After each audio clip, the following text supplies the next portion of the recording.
Hello student, कैसे हैं आप लोग। होप सो आप सब अच्छे होंगे, सेफ होंगे।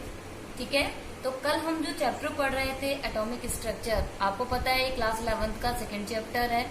ठीक है, लोड लेने की जरूरत नहीं है, मैं बहुत धीरे धीरे थोड़ा थोड़ा पढ़ा रही हूँ। ठीक है, अगर किसी को कुछ भी प्रॉब्लम हो तो प्लीज कमेंट लिखिए क्या प्रॉब्लम है और उसका जरूर से जरूर सॉल्यूशन निकाला जाएगा।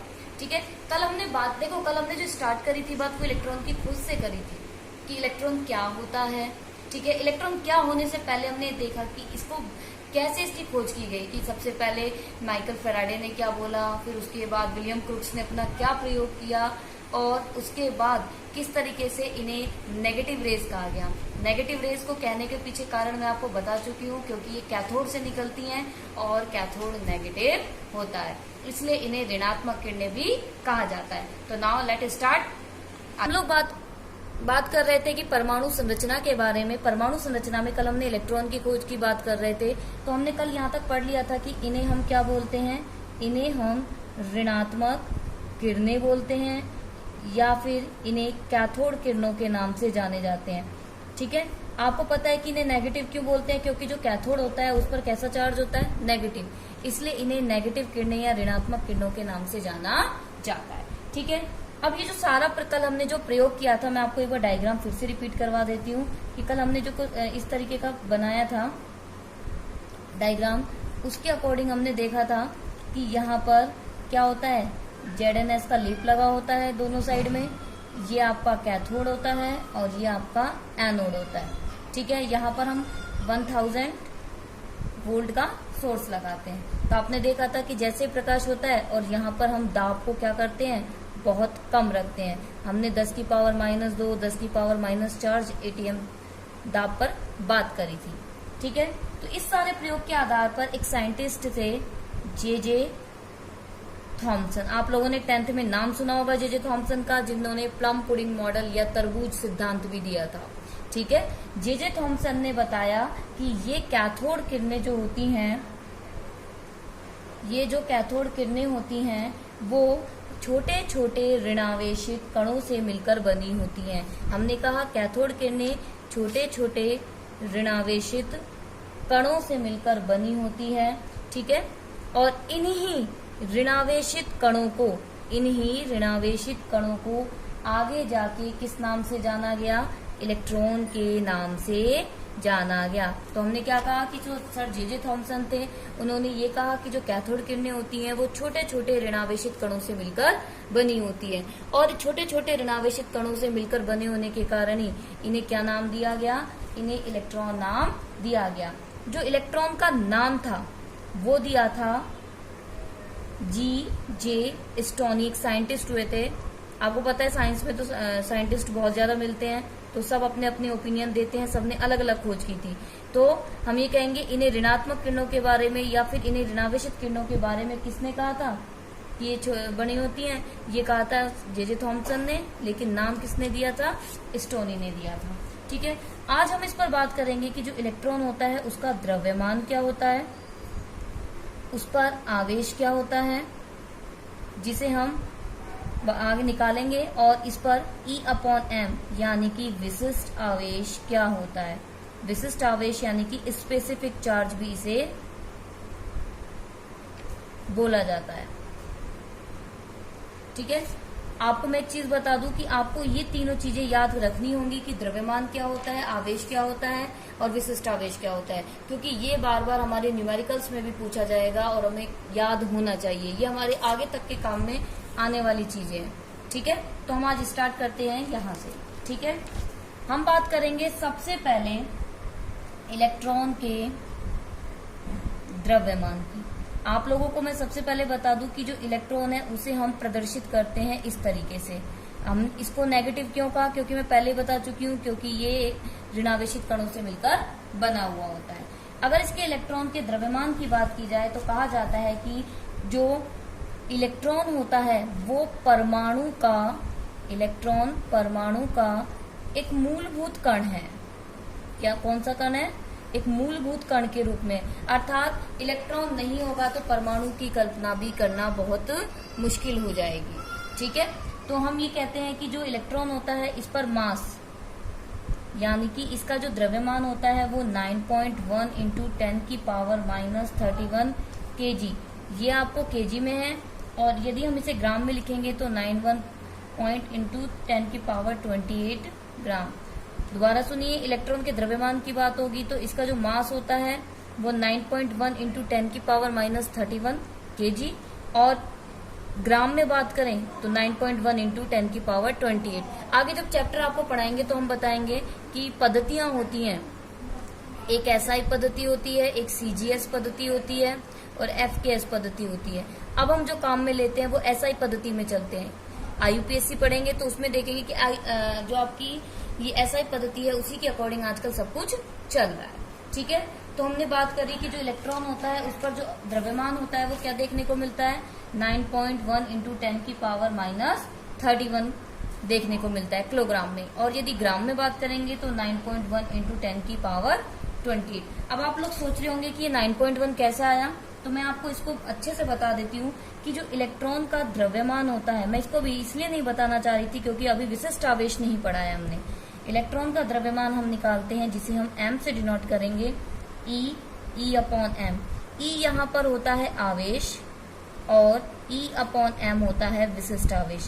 अर्थात जब हम आवेश में विशिष्ट आवेश का भाग देते हैं तो हमें यहाँ पर इलेक्ट्रॉन का द्रव्यमान निकलकर आता है।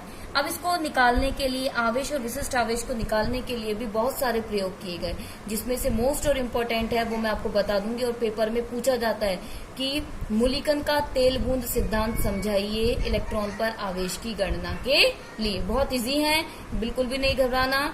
ठीक है, तो मैं आपको यहाँ एक बार निकाल के बता देती हूँ। देखिए, आपको मैं बता देती हूँ, इलेक्ट्रॉन पर जो आवेश होता है वो 1.06 इंटू 10 की पावर माइनस 19 कूलाम होता है, और इसका जो विशिष्ट आवेश होता है वो 1.76 इंटू 10 की पावर 8। ठीक है, और जब हम इसको डिवाइड करेंगे तो ये आएगा 9.10 इंटू 10 की पावर माइनस 28 ग्राम। और यदि किलोग्राम में लेंगे तो 9.1 इंटू 10 की पावर माइनस 31 ग्राम। आप जब इसे सॉल्व करेंगे तो आपको यही आंसर देखने को मिलेगा। तो दोबारा सुनिए, हमने आज इलेक्ट्रॉन के द्रव्यमान की बात करी। इलेक्ट्रॉन को क्या बोलते हैं, परमाणु का एक मूलभूत कण बोलते हैं। इस पर जो मास होता है वो 9.1 इंटू 10 की पावर माइनस 31 किलोग्राम में होता है। और यदि हम इसकी बात करें ग्राम में तो 9.1 इंटू 10 की पावर 28 ग्राम देखने को मिलता है। अब मैं आपको बता दूं कि इलेक्ट्रॉन का जो द्रव्यमान होता है, पहली बात तो द्रव्यमान को हम m से डिनोट करते हैं। इस पर जो द्रव्यमान की गणना की जाती है वो E अपॉन m, E को बोलते हैं आवेश और यहाँ पर E अपॉन m को बोलते हैं विशिष्ट आवेश। ये कैसे निकालेंगे, ये सारी चीजें मैं आपको बताऊंगी अगले वीडियो में कि कैसे हम इसको निकालेंगे। ठीक है, और जब हम देखेंगे कि आवेश होता है 1.60 इंटू 10 की पावर माइनस 9 कूलाम, इसमें जब 1.76 का डिवाइड करते हैं, ये विशिष्ट, जब आवेश में विशिष्ट आवेश का भाग देंगे तो हमारा द्रव्यमान निकलकर आ जाता है। क्लियर है, तो आपको ये याद रखना है कि इलेक्ट्रॉन का द्रव्यमान कितना होता है, 9.1 इंटू 10 की पावर माइनस 31 kg। और यदि ग्राम में पूछे तो 9.1 इंटू 10 की पावर माइनस 28 ग्राम होता है। ये इंपॉर्टेंट है क्योंकि आगे ये न्यूमेरिकल में बहुत काम आने वाला है और ये हमें याद भी होना चाहिए। अब हम इसके बाद बात करेंगे इलेक्ट्रॉन के लिए विशिष्ट आवेश की गणना करना।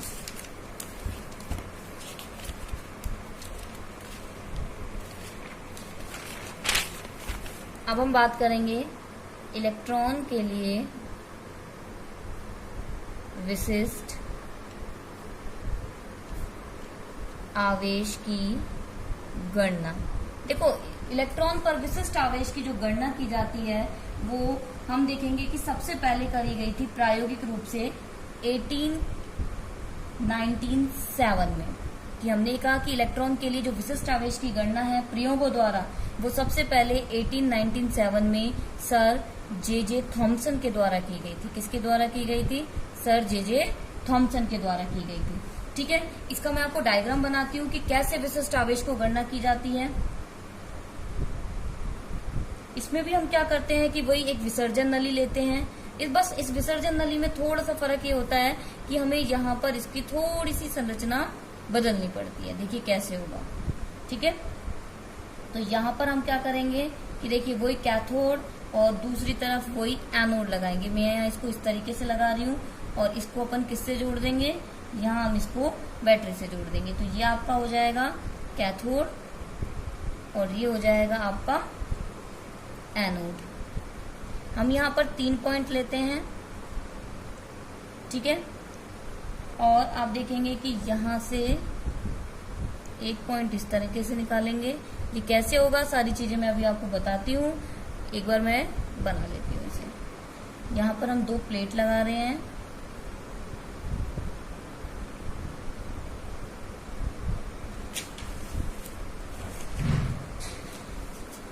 यह आपका कहलाएगा प्रतिदीप्ति पर्दा।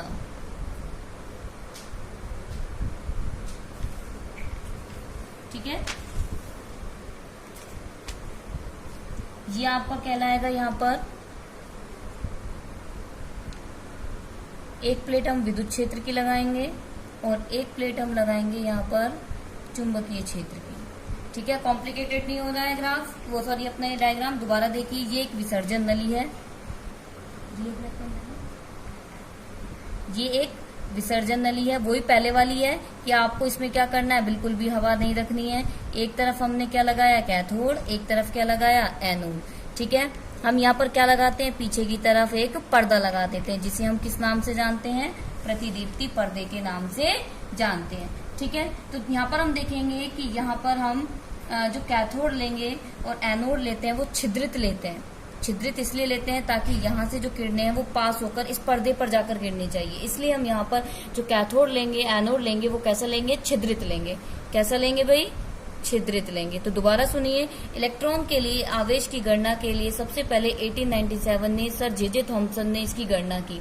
ठीक है, इसके लिए हम क्या करते हैं कि वही एक विसर्जन नली लेते हैं, उस विसर्जन नली के एक साइड में कैथोड और एक साइड में एनोड। लेकिन यहाँ पर कैथोड और जो एनोड लेना है वो हमें छिद्रित लेना है। ठीक है, उसको किससे जोड़ देते हैं, वही हमारे वोल्टेज, हमारा जो सोर्स है उससे हम इसे जोड़ देते हैं। इसमें एक तरफ विद्युत क्षेत्र लगाते हैं और एक तरफ विद्युत चुंबकीय क्षेत्र, यानी कि एक तरफ पॉजिटिव और एक तरफ नेगेटिव लगा देते हैं।